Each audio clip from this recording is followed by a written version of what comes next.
What's up, YouTube? This is James coming back at you with another informative video.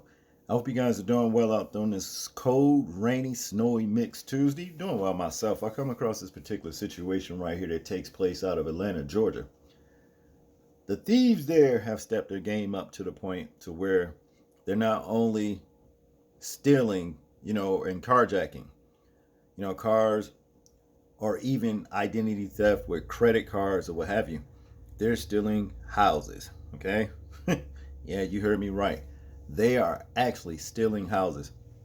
And every last one of these 5 people that you see up here in the screen has been a victim to that. They come home and they see a note left on their door saying this house no longer belongs to you. You understand? Scammers have taken over at these auctions, home auctions and what have you.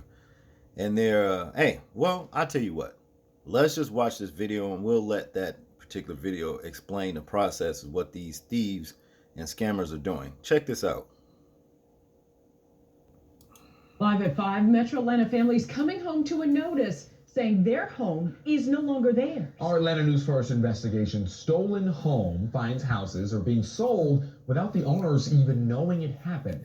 Atlanta News First investigator Sierra Cummings is live at 5 outside the DeKalb County Courthouse for us. So Sierra, you're learning there is little oversight for property fraud here in Georgia. Yeah, stealing a home may not be as hard as you think. That's according to the experts. It usually starts with some kind of forged paperwork, like a fake deed or a fraudulent loan. And in those cases, the home ends up wrongfully foreclosed. And we found it can happen in Georgia often because our foreclosure process in this state has little government oversight. The whiteboard, the markers, the instructors. This is no classroom, but there's a lot that can be learned here at the DeKalb County foreclosure auction. 146,000. 147. Last and final call for $190,000. But that's attendant funds in full once they purchase, so they'll have the money on it. Although on the front steps of the courthouse, the bidding process is not run by government or any state official. It's a private company called auction.com. All right, ladies and gentlemen. Staff here have no role in investigating whether a home should or should not be on the foreclosure auction. It works like this: if a homeowner repeatedly doesn't pay their mortgage loan, the loan will default, the debt will rise. And if the homeowner and bank don't agree on a repayment plan, the bank informs the foreclosure agency to put the property up for auction.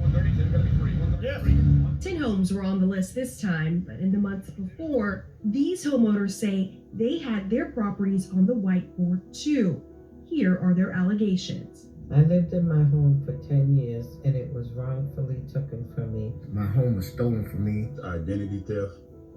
I have asked for due process in DeKalb County, Georgia Superior Court. My house that has been paid for since 1979 was stolen from me. And my home of nearly 10 years was stolen from me by fraudulent foreclosure practices. They all tell us their cases are similar to Eric Clark's. We first introduced you to the father last fall.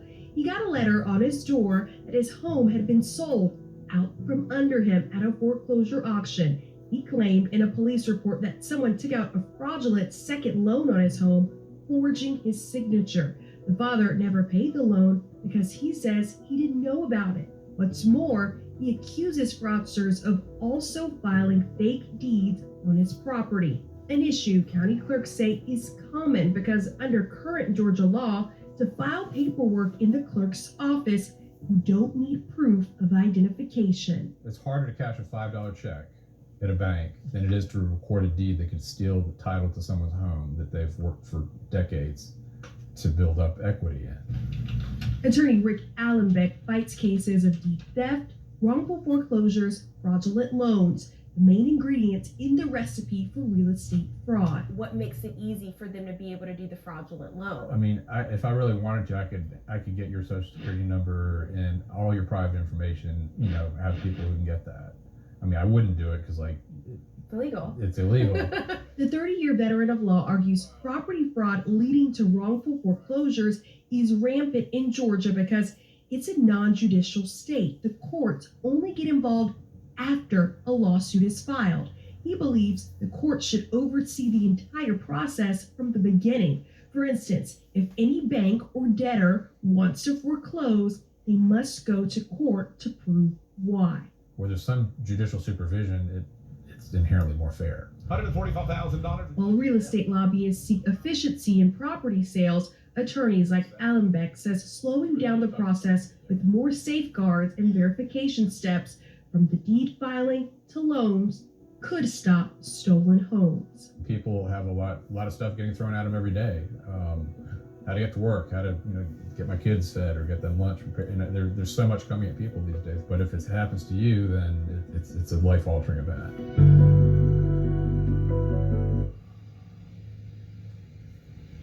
It can take years and hundreds of thousands of dollars to resolve a case like this one.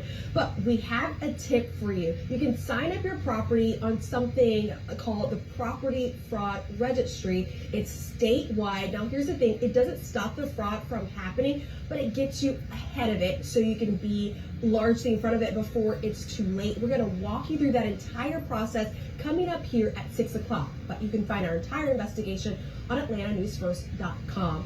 At the DeKalb County Courthouse, I'm Sierra Cummings, Atlanta News First. There, we'll see you on the 6th. And you can also text the words stolen home to 470-777 WANF, that number right there on your screen, to get those instructions sent right to your phone. Ain't that about nothing? You understand? These criminals are off of the chain with their criminality. Stealing homes. You understand? These people up here bought their homes. Like this lady right here on the end says she had her home for like 10 some years, had it paid off and everything. You understand? And somebody just comes and just take it from her. And it's just like with the rest of them. This guy right here in the middle right here, him. Identity theft. You know what I'm saying? But you know what makes it worse to me? It's when the law, when you go through the proper procedure to try to recoup, what has happened to you and what have you. The law drags its feet talking about, well, there's certain procedures and processes that are going to take at least, it could be years before we can even do anything about it.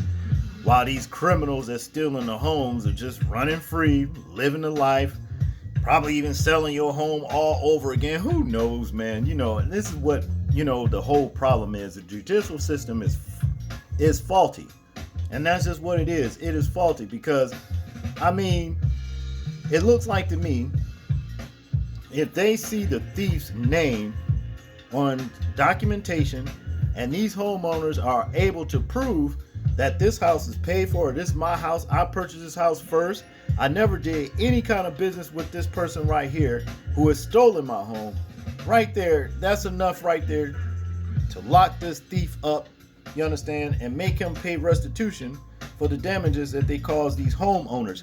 And that's basically what it boils down to me. But like I say, the law is faulty, man. The only time it moves quickly is maybe when you jaywalk, get a speeding ticket or something like that, something that's just not even really worth pursuing you about, if you understand what I'm saying. So hopefully, these people right here be blessed enough to get their homes back, and whoever these criminals are, go to jail and pay restitution for what they did to these people.